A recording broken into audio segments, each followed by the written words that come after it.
Alhamdulillah wa kafa wa salatu wa salam ala nabina al-Mustafa amma ba'd.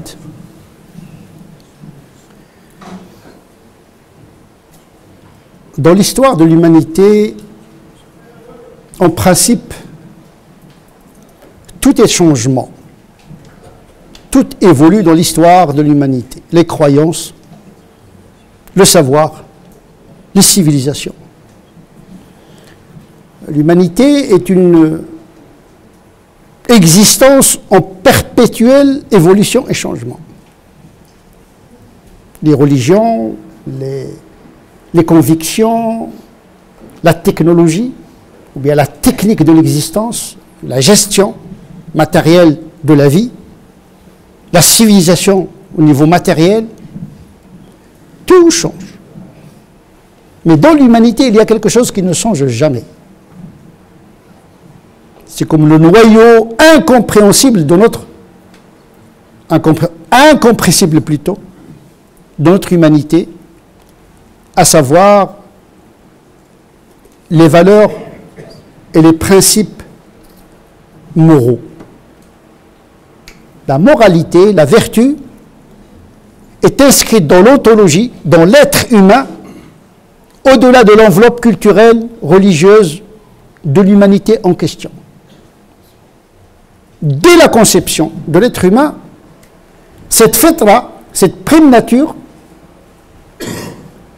ce repère axiologique des valeurs et de la moralité est gravé dans la profondeur de la conscience humaine. Toute l'humanité sait ce que ça veut dire la justice. Quand vous dites justice, quelle que soit la culture, quelle que soit la langue, quelle que soit la religion, tout le monde sait ce que ça veut dire la justice.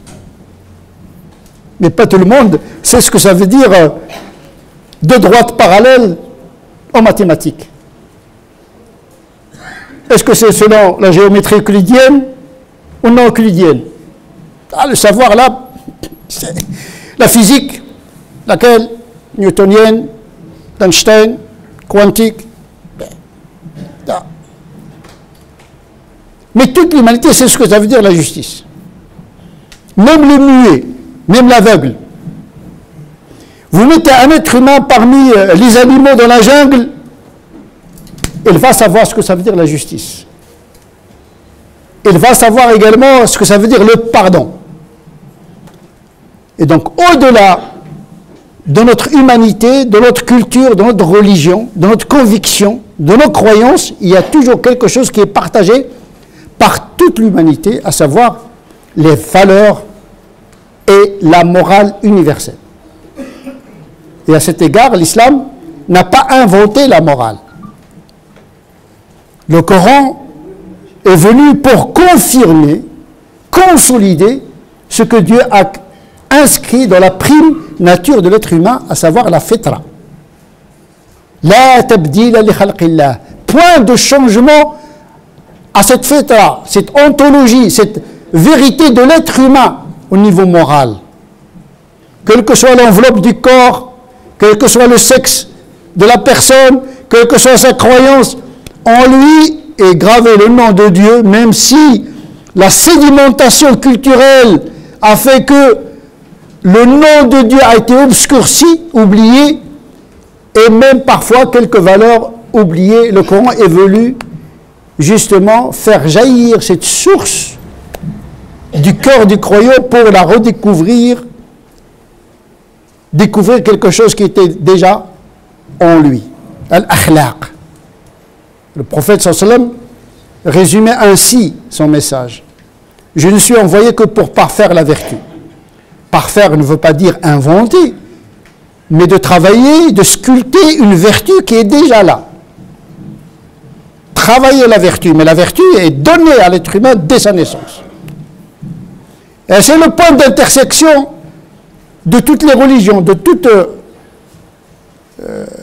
les civilisations. Et donc le Coran est venu pour rappeler dhikr. Le Coran il s'appelle dhikr. Pourquoi il s'appelle dhikr? Parce qu'il est venu nous rappeler Dieu et les valeurs universelles. Dhakir, rappelle. Et tout le monde sait ce que ça veut dire la justice, la bonté, le pardon. Mais rappelle, inna dhikra tanfa'u al-mu'minin, le rappel est bénéfique, est à l'avantage du croyant. Tout simplement parce que l'islam se veut à la fois une religion naturelle et une religion révélée. Dans le naturel, il y a la morale déposée dans notre prime nature. La révélation est venue pour confirmer ce que la nature a déposé en nous. Nourun ala nour. Et cette lumière intérieure à laquelle vient s'ajouter la lumière de la révélation. Et donc, si il y a quelque chose pour le musulman qui peut le distinguer parmi et dans l'humanité, c'est l'excellence morale. Au lieu de chercher toujours ce que nous différencie avec les autres, voilà, ça là c'est pour toi. Le jeûne c'est pour toi. Tes croyances sont pour toi. Mais la morale, elle est pour tout le monde. Et c'est ça qui va intéresser l'humanité. Shuhada, vous êtes témoin. Témoin avec quoi? Avec la prière. Ben, la prière, tu l'as fait entre toi et Dieu. Mais pour être témoin, il faut incarner ces valeurs et vivre de ces valeurs parmi les autres. C'est ça, là où on est dans une saison de Jeux olympiques, hein, la performance, il faut performer. Ben, la performance, c'est dans la morale. Tu as beau faire des nawafil, les prières, les 5 prières, le nafila, les jeûnes, etc. Mais là, tu cours sur place. Tant que cette prière, tant que ce jeûne ne catalyse pas et ne renforce pas la morale. Parce que le but, c'est de transformer l'être humain et le rendre un élément positif dans l'univers. Donc le culte, c'est un ressourcement pour renforcer la morale. La aqidah d'abord, qui vient confirmer la morale universelle. Le culte, qui est une éthique avec le Créateur pour pouvoir se traduire dans une éthique horizontale avec les autres. Et c'est ça qui fait la valeur d'un musulman. L'excellence d'un musulman, la singularité d'un musulman, c'est l'excellence de l'universel, de la justice et le pardon qui est notre sujet dans cette khutbah. La justice dans le Coran est faite pour garantir l'ordre public de la société, le huquq, les droits. Rendre le droit à autrui et revendiquer son droit sans plus, sans abus. Sinon on tomberait dans l'injustice. Il faut rendre le mal par une réponse équivalente. La peine doit être proportionnelle au mal causé. Ça, c'est le côté légal. Parce qu'on a besoin du droit pour gérer la relation entre les humains. C'est un principe juridique et en même temps moral. Si vous faites subir une sanction, il faut que cette sanction soit proportionnelle à l'agression subie. Mais toujours le Coran, quand il parle de la justice, il accompagne toujours la justice par le principe moral du pardon et de la patience. C'est le levier essentiel pour établir une relation subjective avec les individus dans une société, parce que qui gère la vie en commun au quotidien, ce n'est pas le droit, c'est la morale. Et le pardon et la patience transforment l'adversaire en ami. Le mal et le bien ne sont pas équivalents, ne sont pas les mêmes. Rends le mal par une réponse meilleure et tu verras ton adversaire devenir un ami intime. Ce que le droit ne permet pas. Le droit, on prend notre droit, salam alaikum, fini. La prison, ou bien la peine, etc. Puis la relation s'arrête là. Par contre, le pardon, il renforce le lien. Parfois, c'est la justice qu'il faut appliquer, parfois le pardon il est plus efficace. Il est plus efficace parce que il répare la relation entre les gens. Et donc l'islam, d'un côté, il rend la justice comme une obligation, mais il incite à la patience et au pardon comme une valeur charitable, une valeur morale qui fait la distinction de celui qui pardonne, surtout quand il a le pouvoir d'exprimer sa vengeance. Parce qu'il y a le pardon par défaut. Là, on parle d'un pardon avec la capacité d'exécuter sa vengeance. Al-afu inda al-maqdira. Le pardon, tu pardonnes quand tu es dans une position de te venger. Comme l'a fait le prophète sallallahu alayhi wa sallam. Il a pardonné lorsqu'il a subi l'injustice, lorsqu'il était faible, et il a pardonné lorsqu'il avait le pouvoir. Idhabu antumu tulaqa, partez, vous êtes libres. Lorsqu'il a eu idha ja'a nasrullahi wal fath, ça y est, la victoire est là. Il avait tous les pouvoirs temporels et spirituels. Il était capable de venger Hamza, de venger sa fille qui a été indirectement assassinée, et on a tué ses compagnons, sa famille, etc. Il était capable de se venger.